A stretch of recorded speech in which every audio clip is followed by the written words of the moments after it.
kembali lagi belajar di tema 5, pengalamanku di rumah. Kali ini kita akan belajar subtema 1, pembelajaran 3. Masih tetap semangat belajar di rumah ya. Sebelum ke materinya, jangan lupa videonya di like, komen, dan subscribe. Yuk mari langsung saja dilihat materinya dan disimak baik-baik. Hari sudah malam. Penny sedang bermain piano. Penny bermain di dekat kakaknya. Penny memainkan lagu burung Tantina. Nah, sekarang apakah kamu mengenal lagu burung Tantina? Apakah kamu pernah menyanyikannya? Jika belum, perhatikan lagu berikut. Ayo nyanyikan burung Tantina bersama. Perhatikan tekanan kuat dan lemah, juga panjang dan pendek bunyi lagunya.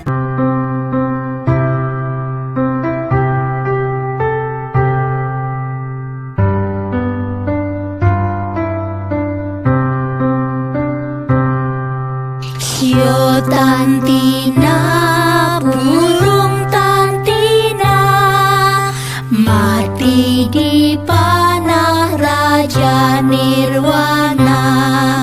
Sakitnya bukan sakit penyakit, kabarnya datang dari Sri Rama. Sakitnya bukan sakit penyakit, kabarnya datang dari Sri Rama.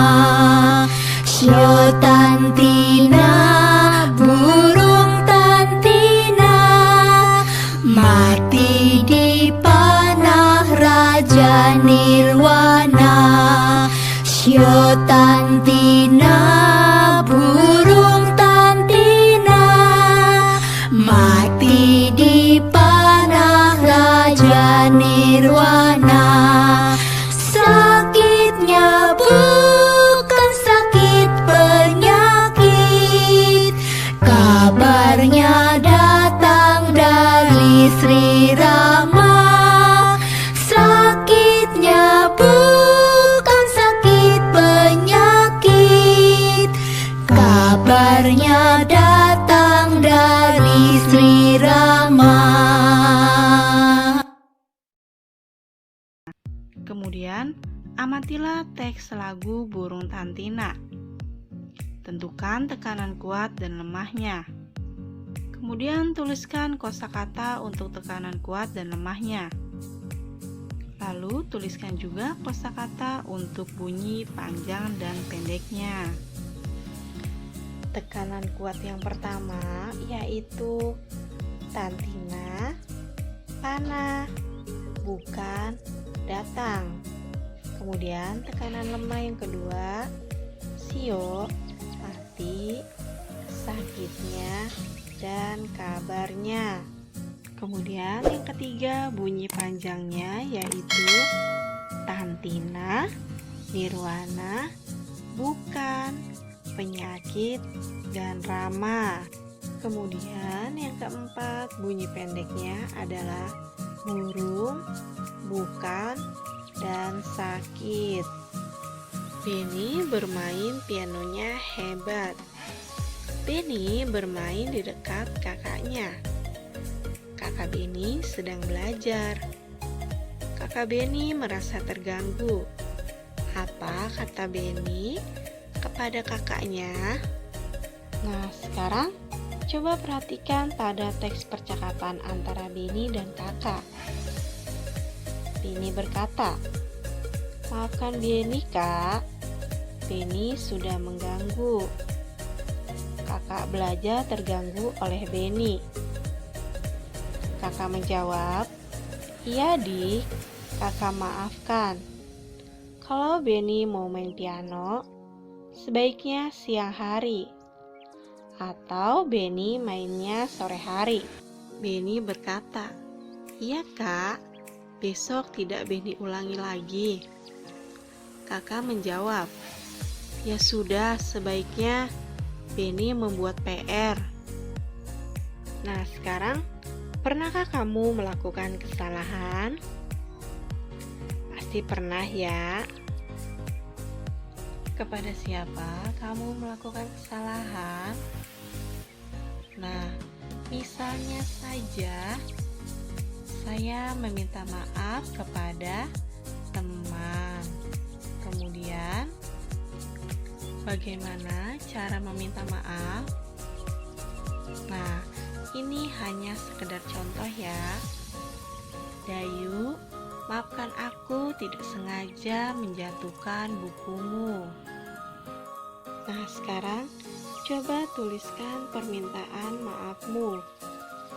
Ini hanya contoh ya. Kalian bisa menuliskan permintaan maaf kalian sendiri. Yang pertama, Bu, maafkan saya karena saya datang terlambat. Lalu yang kedua, maafkan saya Benny karena saya tidak bisa datang. Lalu yang ketiga, Siti, maafkan saya karena membuatmu menangis. Kemudian yang keempat, Ibu, maafkan saya karena saya mendapatkan nilai ulangan yang jelek.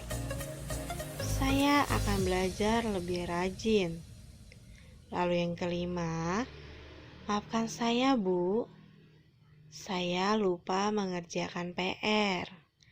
Nah, sekali lagi ingat, ini hanya contoh ya anak-anak. Kemudian, Benny membuat PR. Benny ditugaskan mengukur benda. Benda tersebut tidak dapat diukur dengan satu penggaris. Benny mengukur benda lebih panjang dari penggaris. Nah, sekarang coba perhatikan pada percakapan berikut.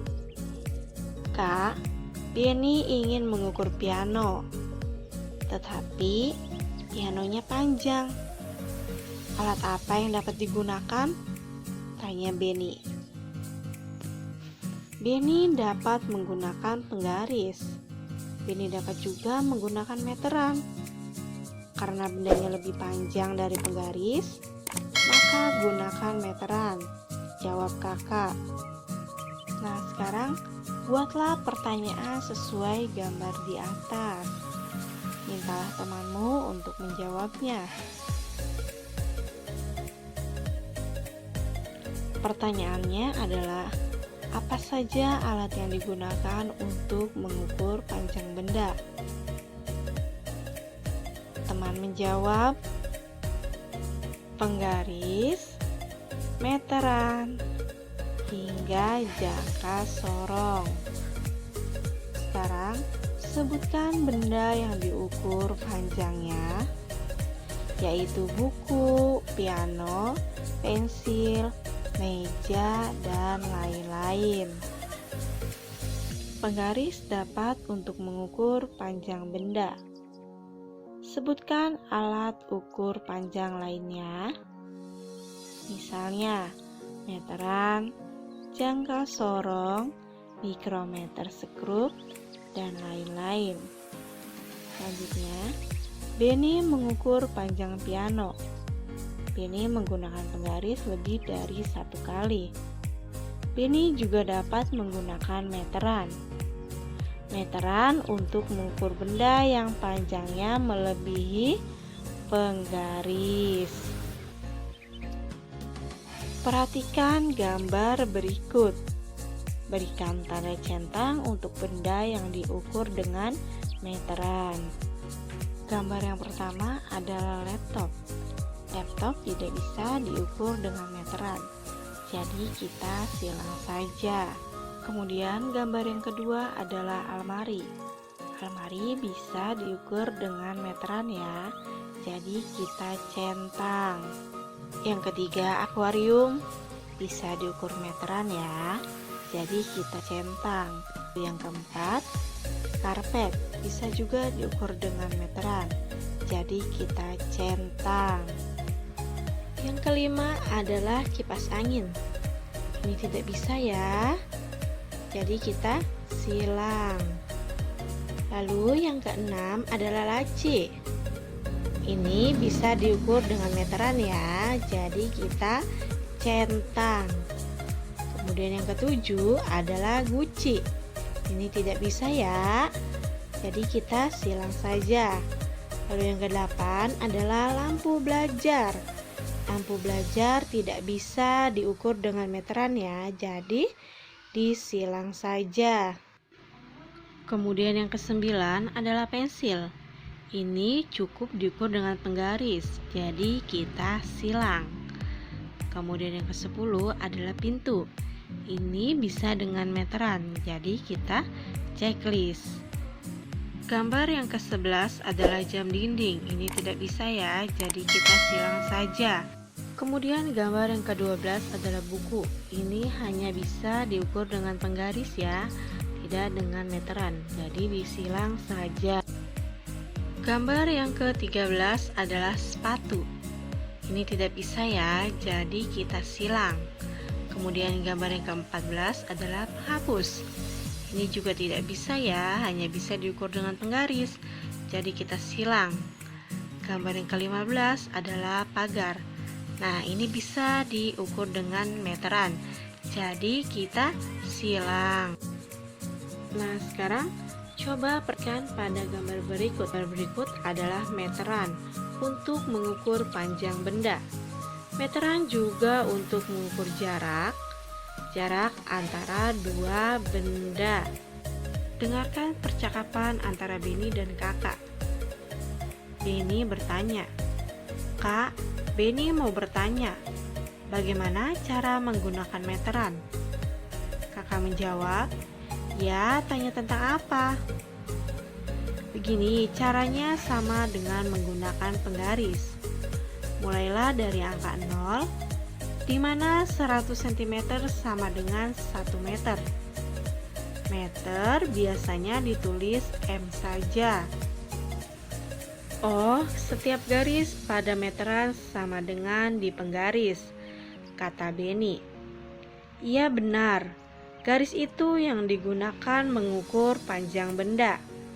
Coba perhatikan, 1 meter sama dengan 100 cm. Jelas kakak? Perhatikan percakapan di atas. Percakapan antara Beni dengan kakaknya. Coba perhatikan. 1 meter sama dengan 100 cm. Atau 100 cm sama dengan 1 cm. Nah, di sini Bu Guru punya contoh soal. Soal yang pertama adalah 8 meter sama dengan titik-titik cm. Soal yang kedua 800 cm sama dengan titik-titik meter. Ada yang tahu cara menghitungnya? Baik, kita menghitung bersama-sama ya anak-anak. Perhatikan baik-baik. Nah, sekarang perlu kalian ingat, 1 meter sama dengan 100 cm. Lalu, bagaimana menghitungnya? Perhatikan contoh berikut. Yang pertama, 8 meter sama dengan titik-titik cm. Ini contoh yang pertama ya. Mari kita lihat bagaimana menghitungnya. Nah, caranya 8 dikali 100 cm. Ingat ya, kita semester 1 sudah belajar. Angka berapapun jika dikalikan 1, maka hasilnya angka itu sendiri. Nah, jika 8 dikalikan 100, maka hasilnya, ya pintar, 800 cm. Nah, kemudian cara yang kedua adalah 100 ditambah 100 ditambah 100 ditambah 100 ditambah 100 ditambah 100 ditambah 100 ditambah 100. 100-nya ada 8 kali. Jadi sama dengan 800 cm. Selanjutnya, 100 cm sama dengan 1 meter. Nah, ini kebalikannya dari perkalian, yaitu pembagian. Ingat, kita sudah belajar angka berapapun jika dibagi dengan 1, maka hasilnya itu sendiri. Kemudian lalu bagaimana hitungnya? Perhatikan contoh berikut. Nah, ini contoh soal nomor 2, yaitu 800 cm sama dengan titik-titik meter. Berarti dibagi.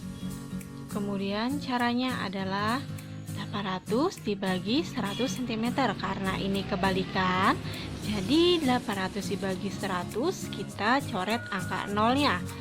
Maka ketemu 8 dibagi 1 sama dengan 8 meter.